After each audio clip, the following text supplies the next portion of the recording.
Dadra Nagar Haveli police चलाएगी cyber fraud के खिलाफ जनजागृति अभियान। केंद्र शासित प्रदेश दादरा नगर हवेली पुलिस अब बढ़ते साइबर फ्रॉड के मामलों पर लगाम लगाने और लोगों में जागरूकता लाने के लिए एक बड़ा अभियान शुरू करने जा रही है। सेलवास एसपी सचिन यादव ने प्रेस कॉन्फ्रेंस में बताया कि रोजाना औसतन 12 से अधिक और महीने में 250 से ज्यादा साइबर फ्रॉड की शिकायतें दर्ज हो रही हैं। इस गंभीर स्थिति को देखते हुए पुलिस ने नागरिकों से अपील की है कि वे तुरंत शिकायत दर्ज करें ताकि गुमाए गए पैसे वापस लाने में आसानी हो सके। पुलिस ने बताया कि यदि आपके साथ साइबर फ्रॉड होता है तो तुरंत हेल्पलाइन नंबर 1930 पर कॉल करें या राष्ट्रीय cyber crime reporting portal NCRT पर शिकायत दर्ज करें। ऐसा करने पर धोखाधड़ी से गए पैसे बैंक खाते में ही फ्रीज हो जाते हैं और नुकसान से बचाव हो सकता है। लोगों को साइबर फ्रॉड से बचाने के लिए अब पुलिस स्कूल और कॉलेजों में भी जागरूकता कार्यक्रम आयोजित करेगी। इन कार्यक्रमों के जरिए छात्रों और युवाओं को साइबर अपराध से बचने के उपाय बताए जाएंगे। पुलिस का मानना है कि ऐसे अभियानों से लोग ठगी का शिकार बनने से बच सकेंगे। पुलिस ने नागरिकों से अपील की है कि वे किसी भी अनजान लिंक पर क्लिक न करें, अपना OTP किसी को साझा न करें और संदिग्ध कॉल से सतर्क रहें। यदि कोई भी शंकास्पद गतिविधि नजर आए तो तुरंत पुलिस से संपर्क करें।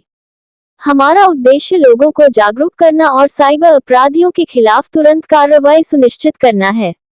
नागरिक जितनी जल्दी शिकायत करेंगे उतनी ही जल्दी कार्रवाई संभव होगी और उनका पैसा सुरक्षित रह सकेगा। तो आपको क्या करना है कि जब कभी भी आपके पास कोई भी साइबर फ्रॉड आपके साथ हो जाता है तो एक 1930 एक हेल्पलाइन नंबर है जो कि I4C ने जारी किया है। 1930 आपको उस पर कॉल करना है। जैसे ही आप कॉल करोगे आपसे आपके बैंक अकाउंट डिटेल्स लिए जाएंगे। इंटरनली उसी बैंक अकाउंट डिटेल से वो पूरा ट्रैक करते हैं कि अल्टीमेटली पैसा जो है किस किस खाते में गया है, और जिस जिस खाते में पैसा गया हुआ होता है उस खाते को वो फ्रीज कर देते हैं। फ्रीज करने का मतलब है कि जो अक्यूज्ड है वो पैसा निकाल नहीं पाएगा, और एक बार अगर फ्रीज हो गया तो आपको कोर्ट में जाना है। कोर्ट जो है आपको पैसा वापस कर देगा। एक है 1930, दूसरा है NCRP पोर्टल। NCRP पोर्टल उसकी वेबसाइट है cybercrime.gov.in। उस पे आप जाओगे तो आपको एक टैब दिखाई देगा ऊपर, रजिस्टर दी कंप्लेंट। रजिस्टर दी कंप्लेंट पे जब आप क्लिक करोगे तो वहाँ पे आपको 3 टैब खुलते हैं। वहाँ पे एक होता है वुमेन रिलेटेड क्राइम, एक होता है फाइनेंशियल फ्रॉड क्राइम और एक होता है अदर्स। जैसा भी आपके साथ क्राइम है आप उस टैब पे जाएं, अपना विंडो खुलेगा, उस पर लॉगिन करें और जो भी डिटेल्स हैं आपकी बैंक अकाउंट्स की वो उसमें डाल दें।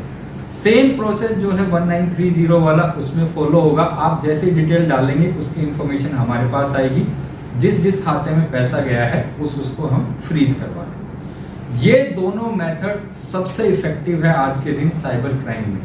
आपको आपका पैसा चाहिए तो आपको पहले उसको रिपोर्ट करना पड़ेगा और उसको टाइमली रिपोर्ट करना पड़ेगा। अगर आप एक भी दिन डिले हो जाते हो तो अक्यूज जो है उस पैसे को विड्रॉ कर लेता है एंड उसके बाद फिर जांच के बाद रिकवरी में काफी इशू आता है।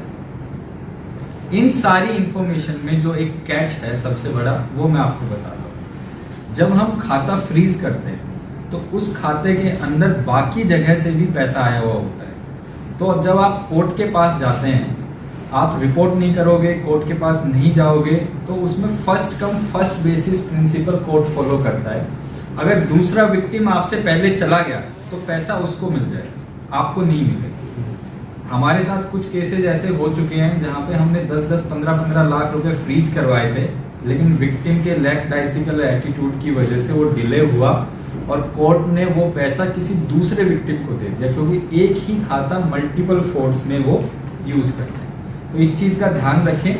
साइबर फ्रॉड हुआ 1930 पे कॉल करना है या NCRP पोर्टल पे जाना है। अगर आपको अवेयरनेस नहीं है, यहाँ पे हमारी साइबर सेल बनी हुई है, आप कंप्लेंट लेके आइए, आपकी कंप्लेंट हम खुद डलवाएंगे। ठीक है।